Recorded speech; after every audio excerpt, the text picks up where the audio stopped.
The Nikki Glaser Podcast. The Nikki Glaser Podcast. Billy is a sex slave. Here's Nikki. Hello, here I am. Welcome to the show. It's Nikki Glaser Podcast. It is Wednesday when you're hearing this, or I don't know when you're hearing this. It could be a Wednesday anytime in the future. But yeah, if you're listening to it the first day it came out, it's Wednesday. But we were recording it on Tuesday. It's Valentine's Day here in the world where we're recording this. And I hate this day, personally. And we're all coupled up. Wait, Noah, you hate this day too? Yes. I am so annoyed with Instagram. I'm disgusted by all the love going out for just my little sloppy lover, my little bunny. This year it's reels. It's not even photos. It's video compilations. Really? God. Oh God, I can't take it. I just do not have a boyfriend who would ever do unless we were getting married and he wanted to make a reel of me for the event, which he's good at and does for a job. He's not gonna put up a personal post of me, this just me. one. There's no this ones coming at me. I don't even want this ones because I think they are lame and they kind of speak to a guy who's a little bit pussified. I think of just whipped in a way. No offense if your boyfriend does it, I am jealous. It's I want it, but I don't want it. But I can't take all the posts today. It just really is irritating me. And Wait, so maybe do you I'm want cynical. it or not? If Chris did I want it.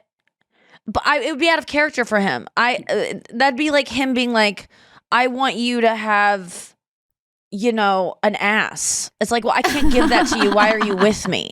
Why you shouldn't be with someone like me then if that's what you want. So it's those things in relationships where you're the person can't have. So I want it from, yes, I do want something. I will say he's on the West Coast. He got in really late last night to our Airbnb that we're going to share again there. I'm arriving on Sunday. And today he had to wake up and go to work. So I'm allowing until, I think we decided noon on the girls chat. Well, then I asked how long until noon Pacific when I can have reason to get okay, where is it? And then his argument would be, which is logical because he's just a normal person, is why didn't you write me? Oh, really? If you want, Valentine, I would think that would be mine. Of don't do this game of waiting. If you want it now, write me. Don't do tests. Yeah, but let's not play a game like do this you is love equal. Me? This is not. Let's not pretend this is a man's holiday too. This is our day. Okay? Let's not make any bones about it. I know we have to pretend we're all equal. I'm very Guys, romantic. Don't give a shit. I come to find out. I want romance, as Anya puts on her lipstick. That's why I'm putting on my lipstick for you. For I'm me. about Thank to do you. a this one post for you. Thank you. I'd get a this one if I died tragically. That's when everyone's gonna. I'm gonna get my all God, the posts that I've would be ever so wanted in my life when I die tragically. This is such an irony that you get all the attention you love and crave and all the love after you've been smashed in the head by a log coming off of a truck or whatever it is, however you get taken out. That's when you get it all. This one. We toured the country together. We did podcasts together. We were it would be amazing. I hope I have Instagram in purgatory wherever I'm hanging out.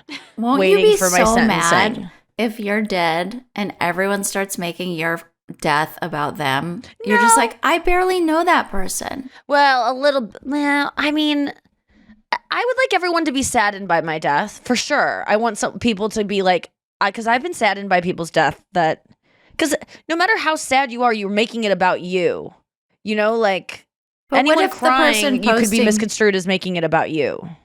Yes, but what if the 'Cause you're main people my feelings. top posts on Instagram are people that are on your fifth tier of friends? You're I did a podcast with you once. And my boyfriend's on his fifth tear coming out of his eye. I wouldn't mind it. I kind of Fifth love of when seven. that I've touched people who I barely know. I feel like most people who would mourn my loss would not know me. It would be besties or people that have never fans of mine. Because I feel like I'm a fan of people that if they died, I felt extreme loss. of people I've barely known, or like even I struggled with the Bob Saget thing of like I don't know him as much as John Mayer knew him or Stamos or all these people, but yet I'm just but sad you guys and I are don't question FaceTime friends. That's a real friend. I FaceTimed him for my show. That's the only reason you know that. Otherwise, you wouldn't know the context of our relationship at all. And you probably would have been like, and what if I didn't FaceTime him? Then I'm not allowed to be sad? Like, no, but you guys... where does it count? You're allowed to be sad. You had a mutual admiration for one another, and I got to witness that in person. It was off air and in a hallway at a radio station. Yes, but I'm just saying where do we draw the line? Where do we go? This person has no reason to be sad, because this is where it gets into tricky territory for me, because I think you have reason to be sad. It wouldn't bother me if people made my death about them, I guess is my point. We can't tell people how to feel. Can we? That's generous. Really? You like what kind of post would annoy you posthumously for you if you saw someone post it that's like a fifth tier friend? I mean, I get annoyed by people who don't know someone who died, and it's just like, here's a long monologue about the one time I met them in a hallway, and they were so kind to me, and they talked to me about my mom, and it's just like, Irene Cara, really? You're gonna make a 3-paragraph thing about Irene Cara, who doesn't even know you exist? I get it that she was a nice person. I get why that's annoying, because that person is so unself-aware and doing a eulogy for, like, they write more about that person than their mom. But the reason they do is because they had a shitty mom. Yeah, you're that very they don't want to write compassionate. anything about. Can I add to Anya's? So that, Nikki, I get why that's not annoying. It would be annoying if the photo was of them doing like that lunge ass shot that Kirsten did the other day. And it's just an excuse to show the photo.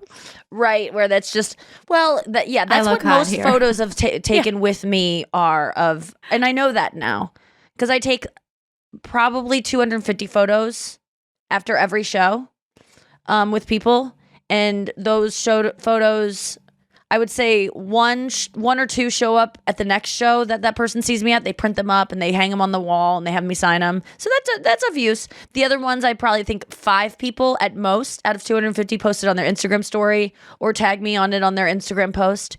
The other 244 people waiting for me to die, because that's going to be a great. Otherwise, what are you doing with the photo on your phone? Maybe they said, like it's not like they know they're waiting for me to die, but I know the day that I die, they're going to go, what month was it we went to go see her? Like putting it in their phone, like trying to find that picture. I've done it too. We've all done it. I've done it too. Yeah. Of course. It's because you're looking for identity. You're looking for connection. You're looking for people. You're an adult child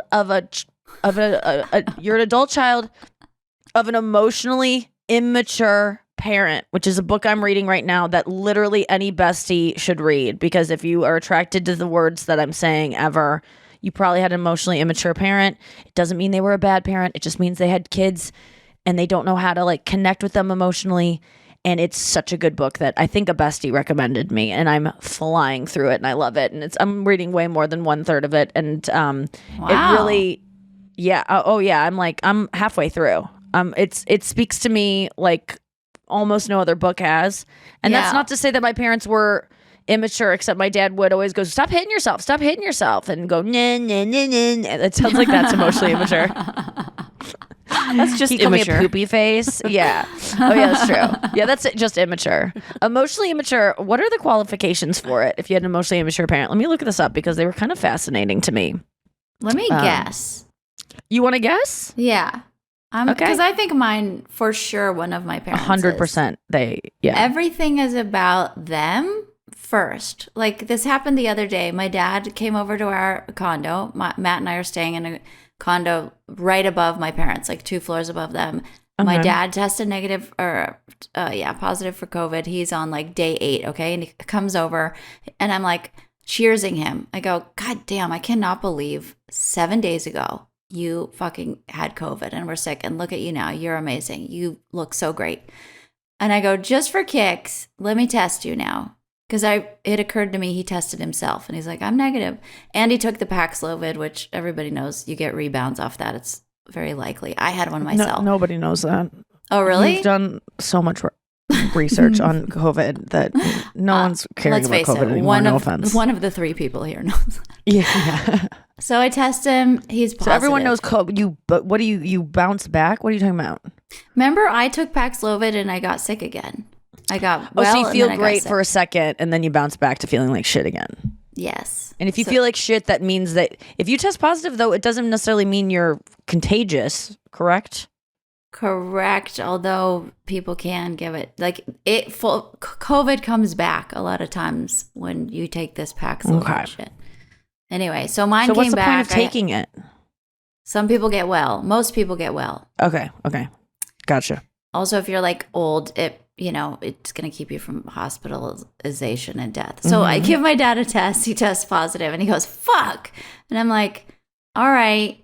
And he goes, I do have kind of like sniffles that I noticed this morning. And I feel worse today than yesterday. We're sitting there at the table and with Matt. And then I go, yeah. And he starts sneezing. And then Matt like looks at both of us like, are you guys crazy? He goes, put your mask on. You should put your mask on now. My dad's like, God damn it. I'm so pissed. This ruins my day. I go, is any part of you at all right now worrying about like maybe getting other people sick? And he's like, oh yeah. But that's his first instinct is my day is ruined. My week is ruined. Well, that's what was wrong with COVID was everyone cared about themselves and didn't care about other people. Remember the height of it where no one was wearing a mask? It wasn't, and I even said in my stand-up, I didn't wear a mask because I cared about getting COVID. Give it to me. It's like herpes. I just want to get it out of the way. I'm going to get it eventually. Right. I don't care. Give it to me. I'm not scared of it because I'm gross and I'm not scared of sickness. I don't really get sick. You wear a mask for other people. And that was the problem with our country not being able to get on board with masks is because we don't care. About each other. If you're poor, if you're different, if you're from a different part of town, we just don't care as much about each other. It's really, it's just selfishness. But we're going to go through the checklist because I found it in my phone and this book right after this. And you will be able to assess if your parents are emotionally immature and if maybe you should read this book for a little guidance and a little bit of letting yourself off the hook for some of your behaviors and attractions to people that you have because you were raised with emotionally immature parents, which is not an indictment on them. They were also raised by emotionally immature people because it's something you pass down. Let's break the cycle after this. We'll be right back. We're back. So do you have emotionally immature parents? Here's the checklist. Read through the following statements and check that any that describe your parent. My parent often overreacted to relatively minor things. Let's all just do this right now, okay? Just to keep tally. Pick one, either one or both parents, okay? So it's a yes if it's even one of your parents. My parent often overreacted to relatively minor things. Yes. My parent didn't express much empathy or emotional awareness. Yes. When it comes to emotional closeness and feelings, my parents seem uncomfortable and didn't go there. Absolutely, yes. My parent or parents were often irritated by individual differences or different points of view. Hell yes. When I was growing up, my parent used me as a confidant, but wasn't a confidant for me. My parent often said and did things without thinking about other people's feelings. Yes. I didn't get much attention or sympathy from my parent, except maybe when I was really sick. Yes. No. My parent was inconsistent, sometimes wise, sometimes unreasonable. If I became upset, my parent either said something superficial and unhelpful or got angry and sarcastic. Again, if I became upset, my parent either said something superficial and unhelpful or angry and sarcastic. Okay, unhelpful. Or got angry. Yes. Conversations mostly centered on my parents' interests. Even polite disagreement could make my parent very defensive. Polite disagreement, very defensive. If it was deflating to tell my parent about successes because it didn't seem to matter. Yes. That one I don't relate to it at all. You relate to that one? It's like not your that parents it didn't getting jealous matter. of your successes? My parent would get jealous of my success. No way. He would be so happy for me, but the next thing out of his mouth would be, I've never had that kind of an audience. Oh my He'd be like, that's goodness. incredible.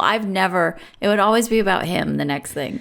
Facts Mine and would be logic were yours would be judgmental? Right. Like it would never, there would never be any praise. It would just be like, oh, well, that didn't happen. Or they would just point out the flaws. If you got something good happen to you, they would point out like there was it's not that big of a deal because of this. It was just like they would dismissive. minimize it. Yes. Oof.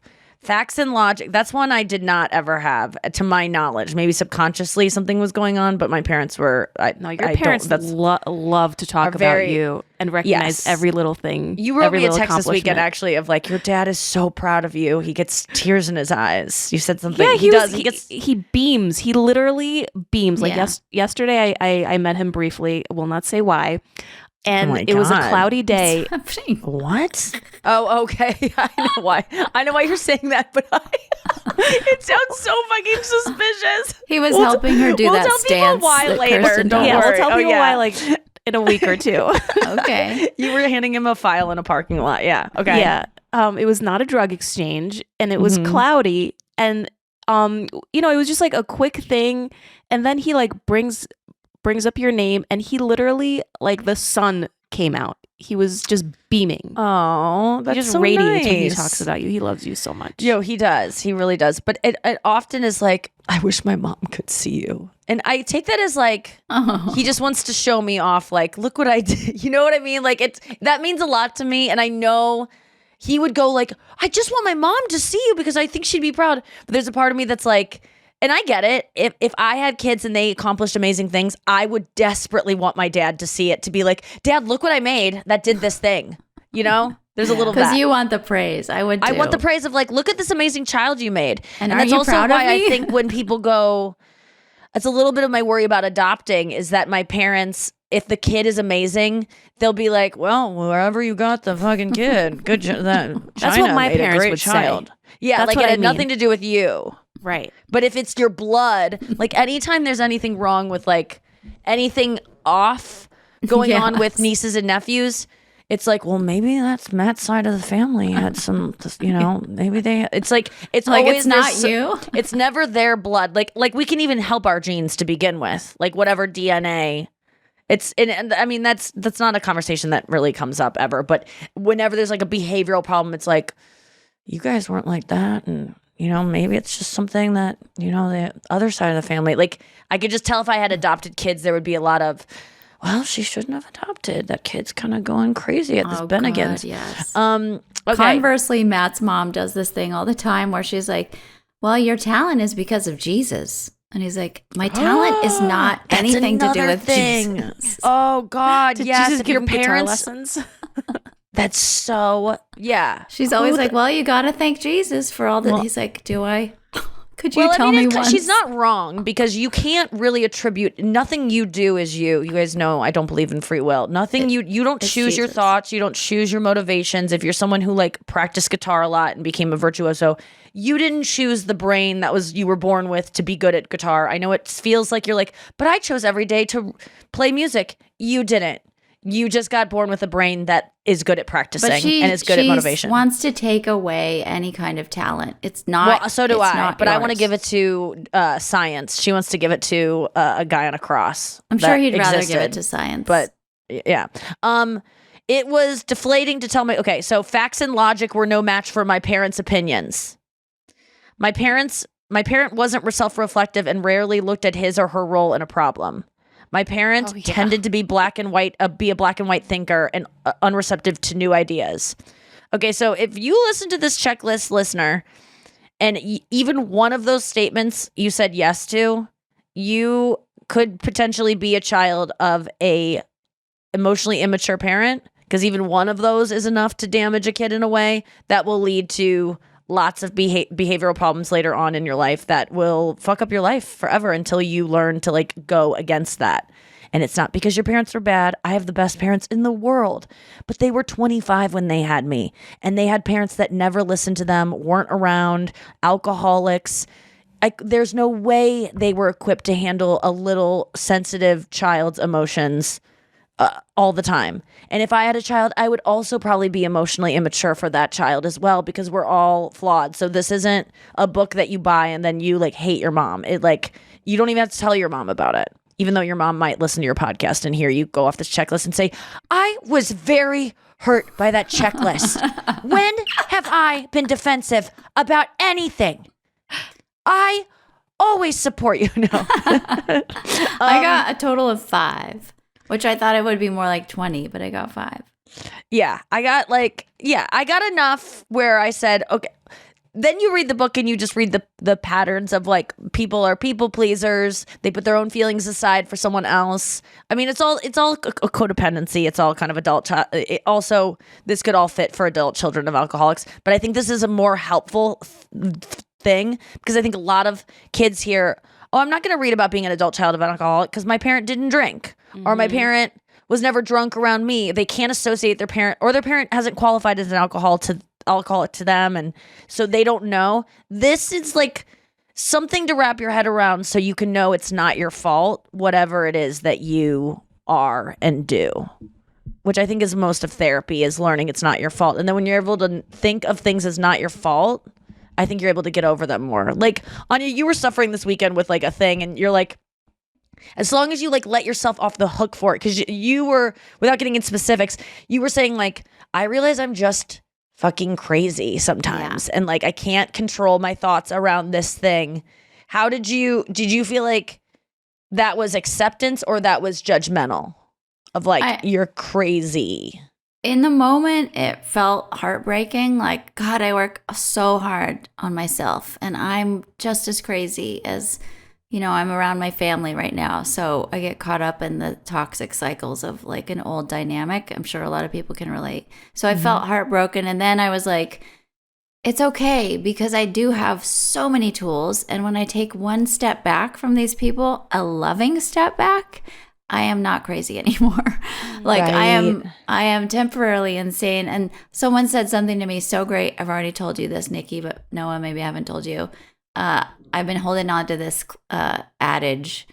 Boundaries are the distance between me and you where I can love myself and still love you. So I have these like loving boundaries. People don't seem to like them, but I have them so that I can be nice to you and myself. And so I can still love you.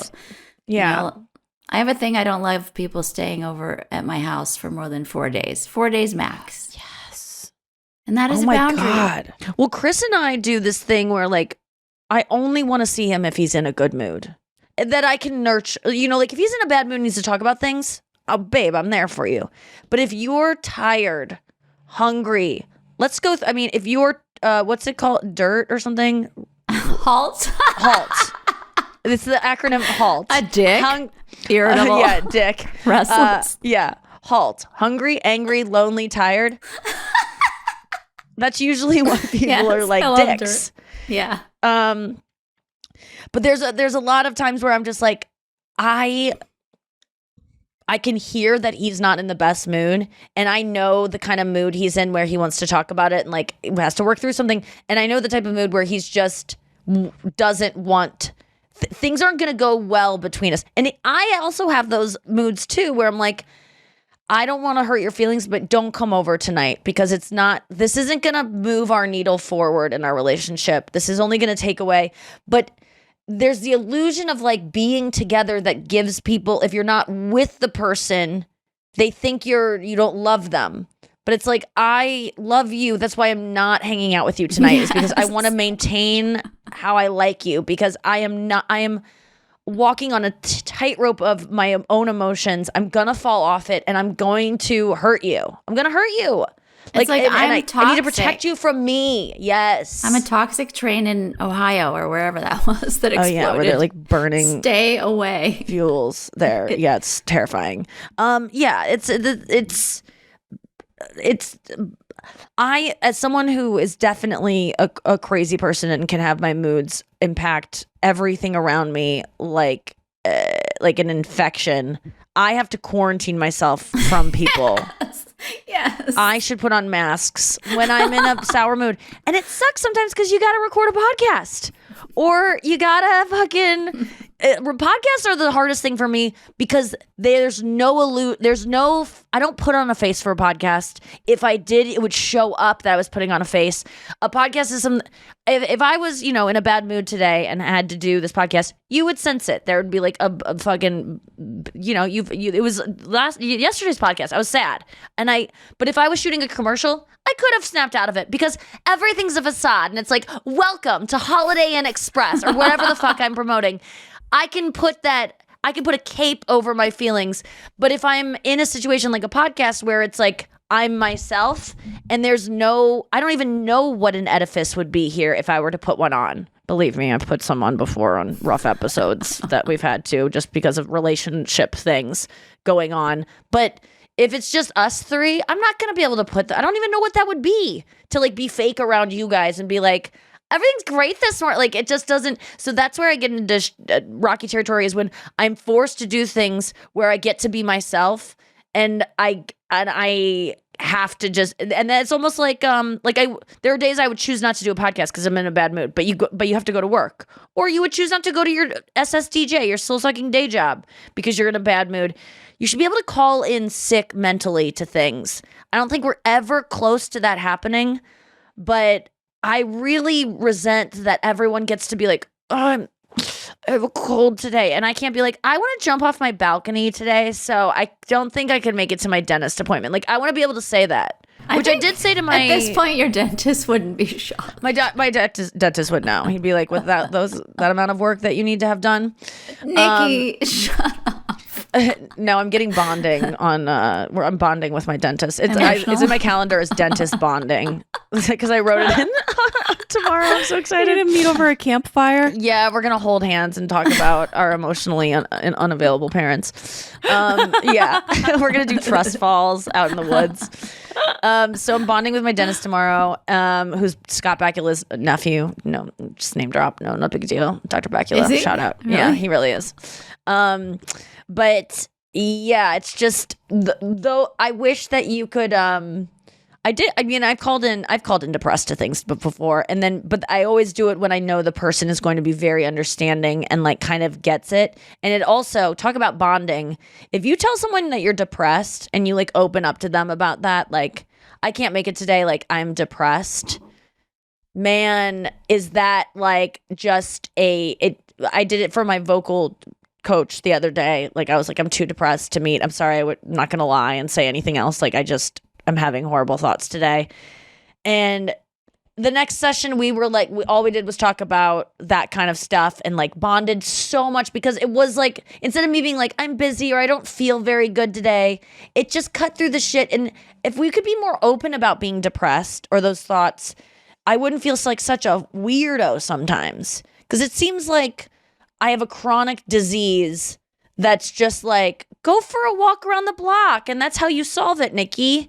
And it's just like, well, if I could do that, I would. I can't walk around. Like, you know what I mean? I just don't think other people, cancer doesn't get this kind of like, you know, just try harder. Make your bed every morning. Like, tell a cancer patient that. Like, that's the kind of thing feel like I'm up against some days, is like an actual physical illness.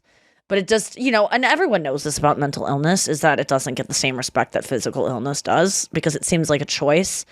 But I'm just like, the more and more I suffer with it, and it is stuff, there's also obviously stuff I can do. Like, sometimes people get lung cancer and you go, why are you still smoking? And it's like, okay, yeah, put down the cigarettes. There's things I can definitely do, and try to do. But I do wish that we can get to a point as a society where you could call in sick, or you can also just say that you were molested, and then people go, oh, okay, sorry, didn't know that. And you could be like, yeah, that's why I was late or whatever. It's a new joke I'm working on in my act, but I think you should casually be able to say you were molested and have people forgive you.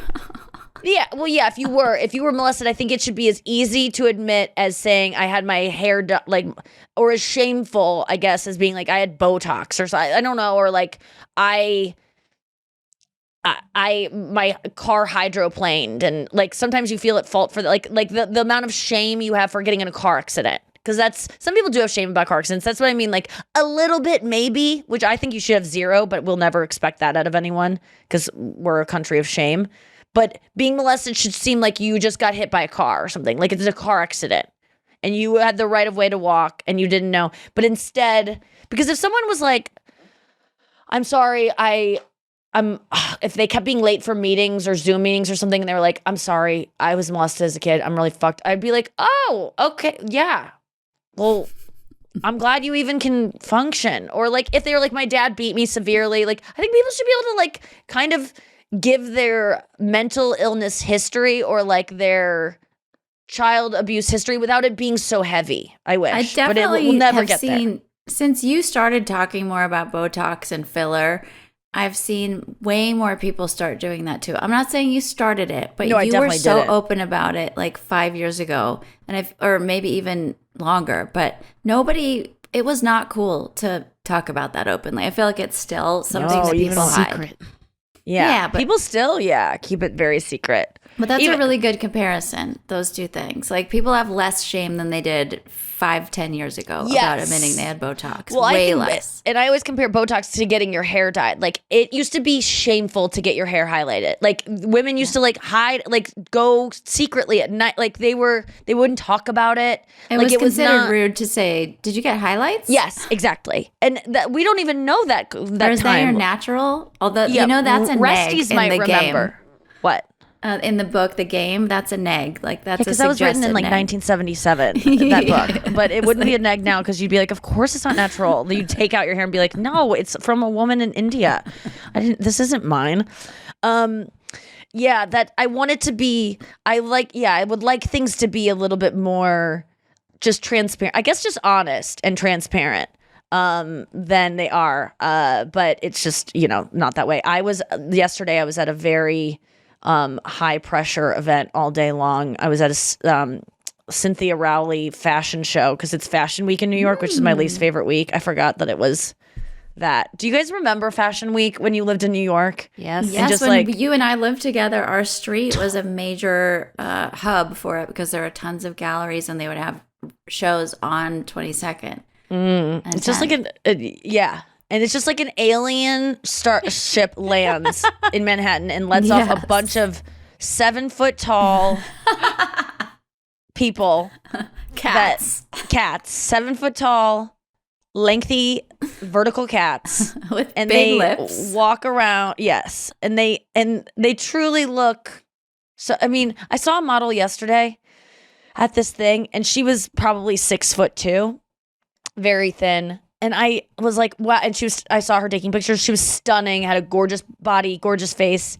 But then I was like, oh, she's the awkward tall girl in high school. These models are not like hot in high school. She was like on the volleyball team, maybe, was probably a really good social studies student. Like, this girl, I just saw her for, like, she's this supermodel. Like, I don't know about super, but, she's special. She's a special model. And she wasn't the Super Bowl of models. She was like the Orange Bowl of models or whatever.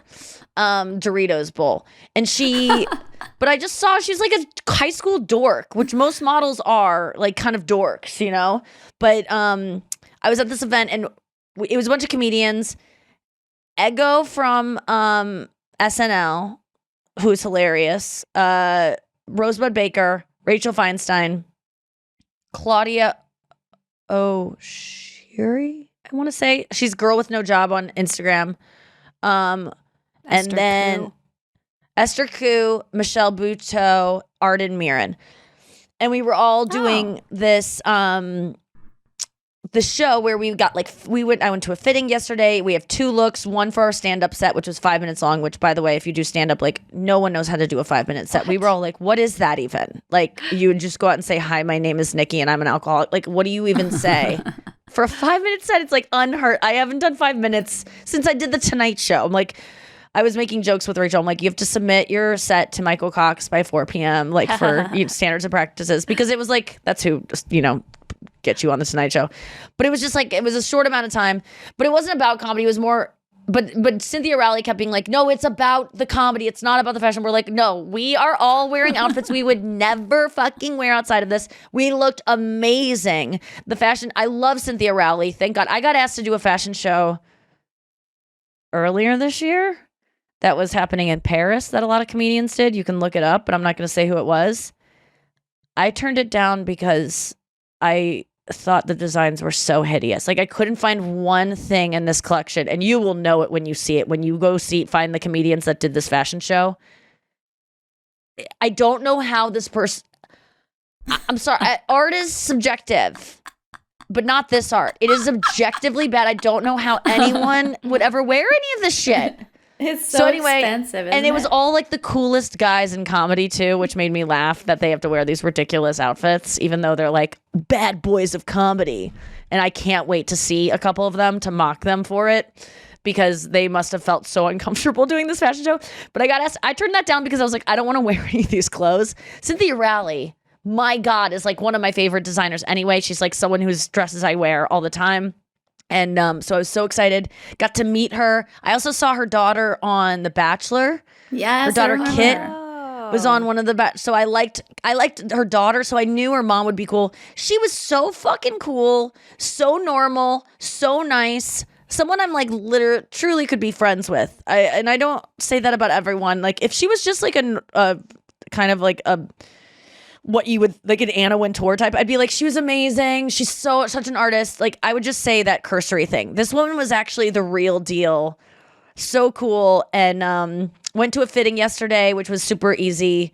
And I thought it was going to be like very uncomfortable, but it was in like her studio with like all of her like people that are working there. And then they have like a little shop up front with some stuff. And I got to wear this like red number and then this other white dress with these boots. That's just fantastic. Oh, and multiple outfits. Yeah, because we had like a curtain call look at the end. And then, but backstage, we had to get there at, here's how quickly I do my hair and makeup. If I'm going on stage, I can be full hair and makeup, total glam. From the time I get out of the shower to walk on stage, 40 minutes. To blow dry everything, I'm fast. When I get my hair and makeup done with my team, an hour and a half, because even that's fast for me, for most people, because they are usually like, they need 2.5 hours. We were there at, our call time was 3:30. We didn't go on until 8. And I was like, I don't need to get there 15 hours early for this. but I wasn't in charge of the day. We're there for Cynthia. Like it was kind of like there, no one should put their foot down because we were all equals that day. Like I'm not going to be a diva and show up at 6 when everyone else has been there since 4. But we're all getting ready in the same room. We're all just like, there's different stations and it's just like, you go here, you go there. And I realized in this process that on the fashion side of things, amazing. Treated like a princess. I love Cynthia Rowley. I love the people that she works with. It was so fun. Makeup and hair side of things, a little bit commoditized, like if that's a word. I realized I have a friend who's a model, Sarah Lena, and I always, when she talks about her days modeling, she does, and I've heard this before from other people too, is that models are just treated like objects. Like they're just objectified. Like they're talked about in front of each other. Like people will just be like, this needs to come in. Oh my God, her waist is spilling over that. This is not going to fit. Oh, she looks tired. Like they'll talk about you like you're a car that they're working on and you forget that you're there. Whereas as a comedian in a makeup chair, I sit down, I go, so I really like a dark eyebrow with like a sharp edge on the front. I don't want them to look like little round sperms. I like eyeliner in the waterline. I like full lashes, but not too full, like false eyelashes. I like mascara on the bottom. I do not like any kind of eyeliner on the bottom. I like a thin line on the top. I like a wing. I like really like pinky blush. I like a slight contour on chin and then cheek. I like know exactly what I want because I've been doing this forever. And I swear to God, the guy goes, wow, okay, you know what you want. Puts his hands up like that? Like offended because when you're a model, you just sit in a chair and you get your fucking makeup done. There's no mirror in front of you, so you can be like, can you actually you get your makeup done and then you don't get to look at it and go, I like it or not. You just move to the next station. And by the end of the night, Rachel had overheard someone commenting about some outfit. She'll have to tell it next time she's on the podcast. I think it's going to go in her act because she heard someone saying like, we need to find another dress for Esther. And they go, no, Esther looks great. Rachel's the problem. Like something that was like, Rachel heard with an earshot, like we need to fix, like, which is Rachel's biggest like fear in life is that she's like a problem. And it was not the case at all. Rachel looked amazing, but like we kept each of us overhearing little things where we were like, and then the second you start feeling like a model, like the second you're like, have all your glam and you have your fucking awesome outfit that's so tight and looks so good and your shoes and you look tall and you look leggy, then in walks this model. We don't even know why they brought in a model. I don't even know what she did. She was just there to make us realize, shame you. no, you are not.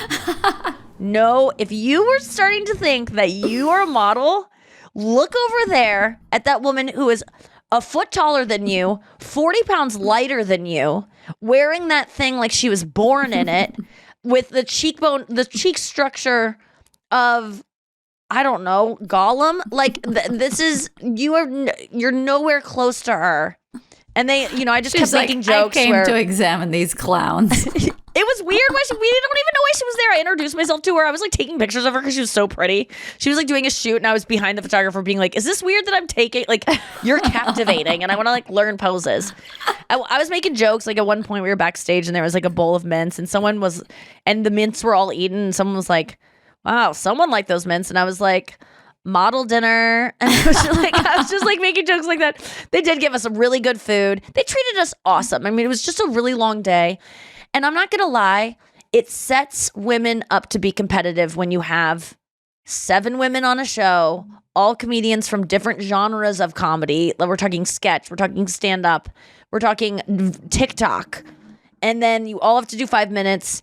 And everyone who left that show was like, I like this person best. I like this person. Like, you can't go to a comedy show without ranking everyone who you liked best. And I'm not talking about my comedy shows because I have maybe 2 or 3 comics at most on them. And you're going to like me the best. You should, because I do the most amount of time. And if you like someone more than me, it's because they did a shorter amount of time and they got to do their best jokes. Whereas I had to do a bunch of jokes. I had to do an hour. So this whole idea of like, I like the opener better. Oh, really? They did 8 minutes. He did 8 minutes. Maybe you should. But also maybe you just do. And not he, she, anyone. It's just like, that's a common thing in comedy where you'll be the headliner and you'll see the opener, someone go, you were the best. And you go, oh, really? Because I did an hour and 14 minutes and he did 8. So maybe don't say that in front of me with an earshot because I can hear it.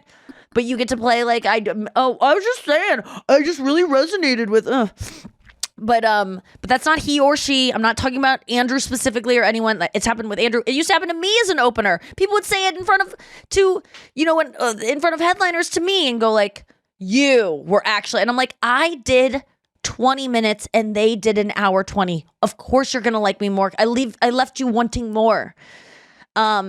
But it was just like a competitive day because I went out on stage and I was like, we're models, you guys. We're models. Like, are you loving this comedy show from a bunch of models? I go, no, we're not models. We all are very deeply uncomfortable with this setting. The reason we got into this is because we're not good at this. And the whole audience was influencers. I mean, it was all fashion, but they were a great audience. It was really a great show. It was so fun. I talked about like a girl falling in a fire and how I like loved that a girl got. Oh, I love that. Like I did. There was a little bit of heckling going on and people kept going like, because I was like, am I hot, you guys? Like, I need to feel hot. I need to be hot. And people kept going like, you're hot. You're so, and I go, because I'm rich. And it was so fun to just scream at them and go like, it's rich or DNA. That's all it is. If you're ever jealous of someone, it's because they're rich and they can afford something you can't, or their mom was hot, or their dad had good legs. That's it. And it was just so freeing to like scream at all these trendy people to be like, stop. And scream at myself. I mean, it's honestly like I'm telling myself, like, when I get jealous of people, I always have to remember it's because their dad or mom had good genes or they had the money to do the certain treatment. And that's where I start beating myself up, is like, I'm not doing the right treatments. That's where I start going, oh, I need to do this and that. I want to talk about Rihanna Super Bowl when we come back.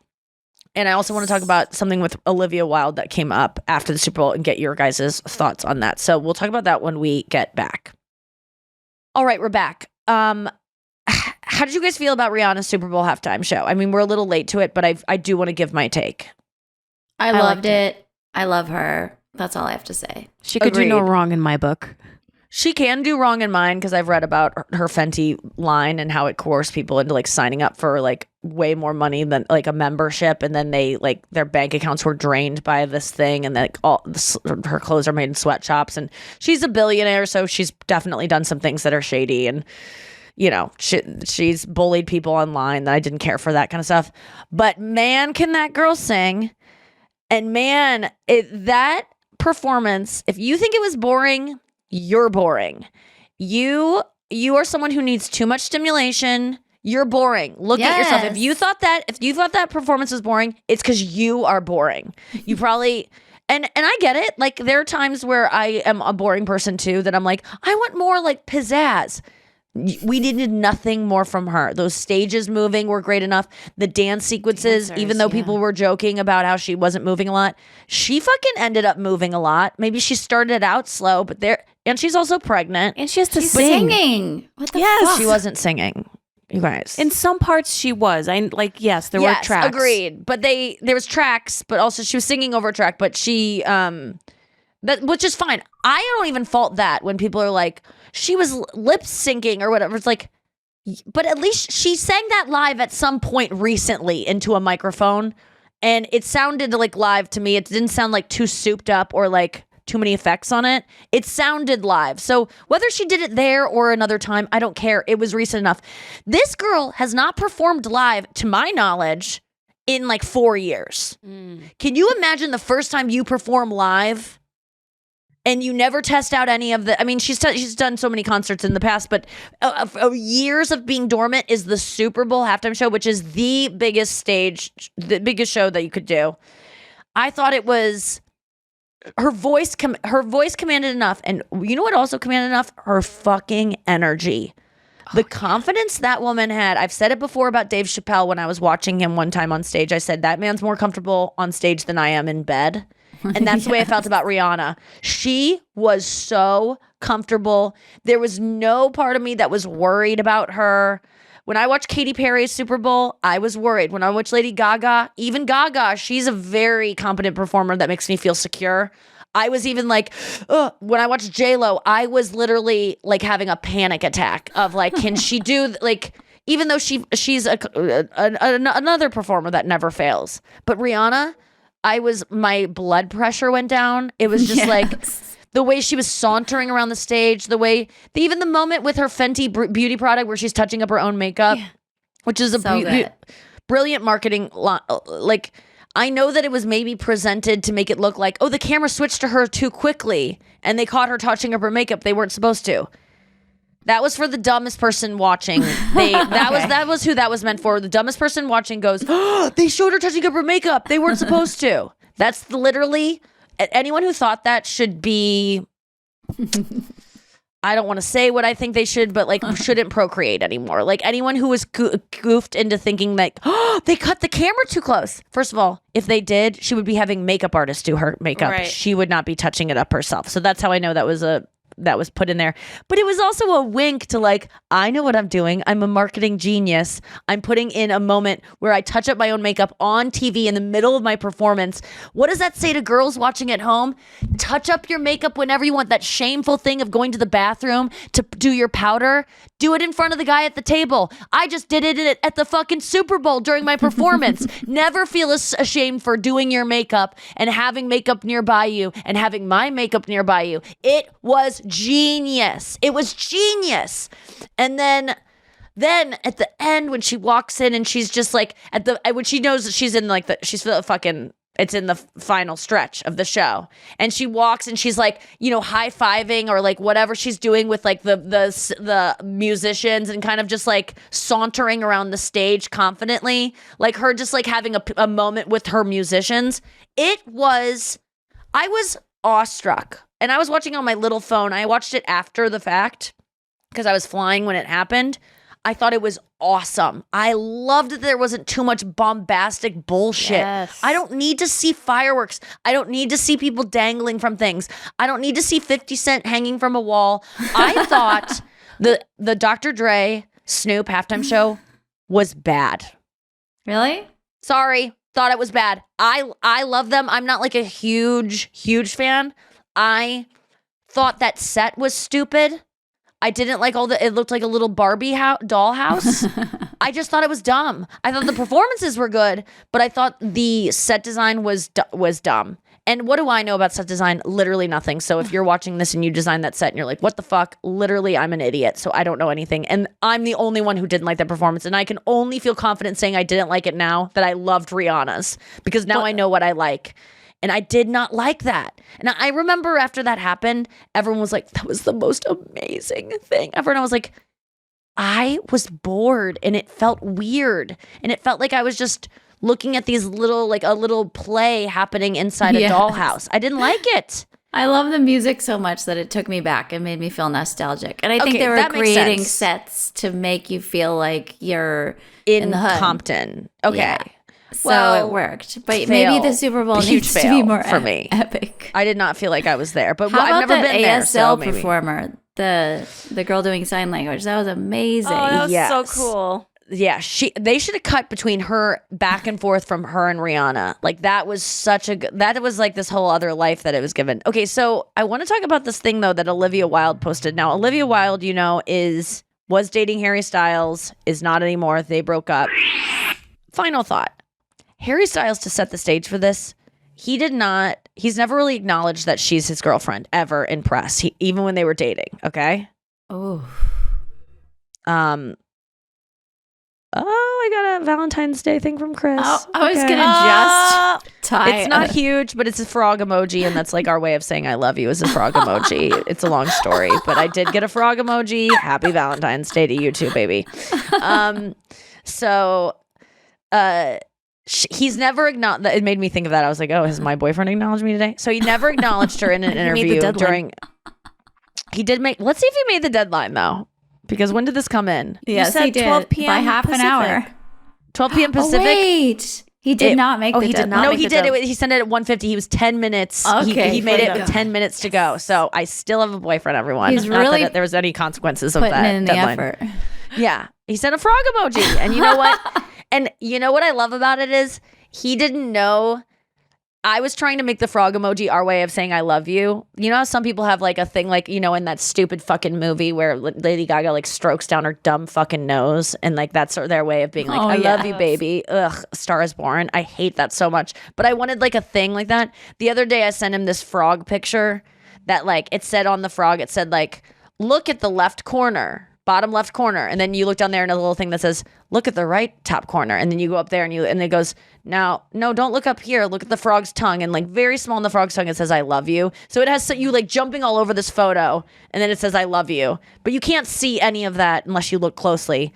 And so then I sent that to him one day and he was like, I really liked that. And I was like, and it's kind of stupid, so I was like, oh, that's cute that he liked it, because it's kind of like, I don't know, it was just like dorky and corny.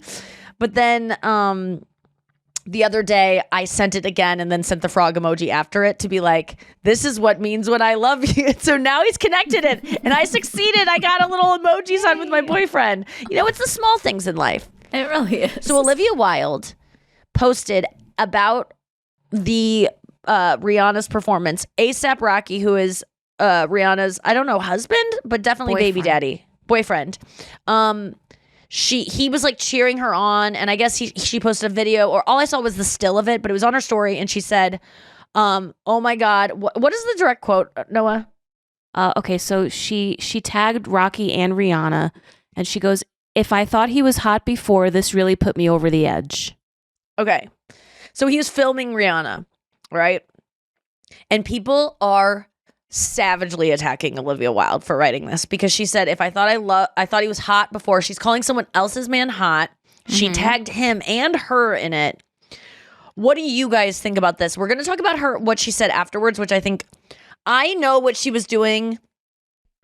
I think she was trying to make a point to Harry Styles, like a man that supports his woman is hot. Yes. I did not have that. It was a subtweet. It's exactly what she was doing, because her post afterward, because people were like, how dare this bitch call Rihanna's boyfriend hot, baby daddy hot. You don't say another woman's man is hot, which I would not be bothered by that at all. Olivia, you can say Chris is hot anytime you want. What do you mean? I mean, people do it all the time. I guess if you're a celebrity, you're not allowed to. Celebrity does not publicly say someone's hot. If they the other day I did an interview and I said someone was hot that has a wife. And I was like, on my vision board, we might end up together. And I was like, because they could get divorced. You never know what happens. And I'm like literally quaking now in fear that that's going to like air and people are going to destroy me for it. Because it's like, he's married. And it's like, have you ever heard of divorce before? Like, I'm sorry. Like, And also, I have a boyfriend. I'm sorry. It's all a joke. I was just joking. I don't really have a vision board of this guy. I'm getting mad about something people aren't even mad at me about yet. So let me just back up. Having arguments in your head. Beep, beep, beep. Okay. So then Olivia Wilde wrote back to all these people being like, how dare you? Everyone fucking hates Olivia Wilde, okay? Everyone does. I like her. People hate her, though, because they're jealous. She's beautiful.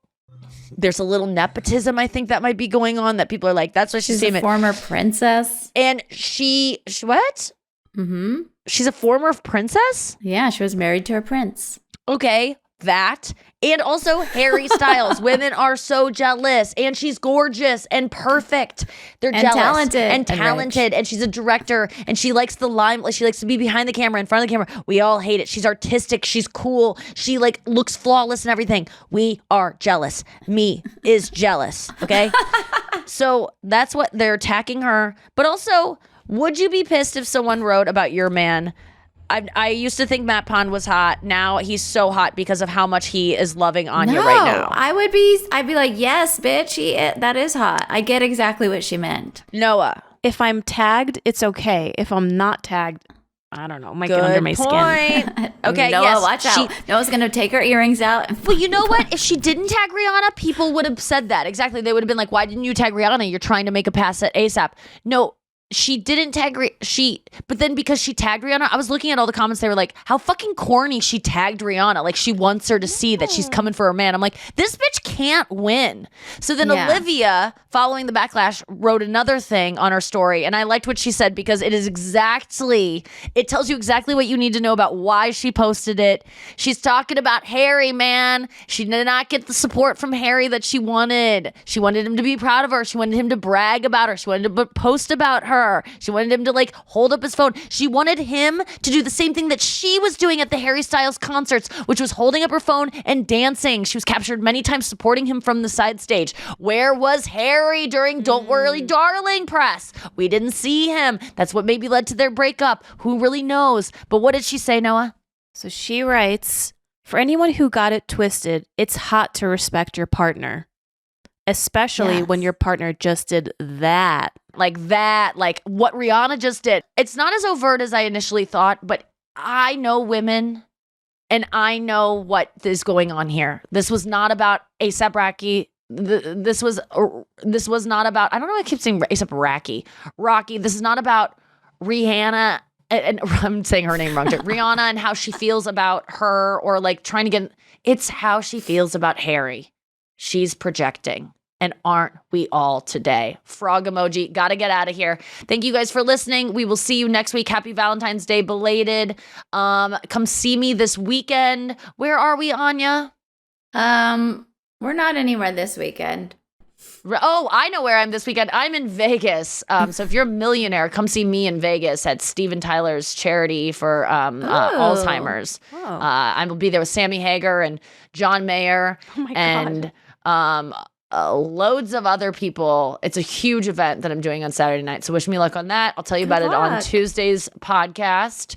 And then the next weekend we are where? We are in Bloomington, Newport, Kentucky, Lexington, Kentucky. Oh my gosh. Kentucky, Indiana, get on it. Europe, that is coming up in May. Can't wait to see you guys out there. Please, besties, come to shows. I love meeting you. You can get free meet and greets if you go to the merch booth and just tell them that you're a bestie. They'll hook you up.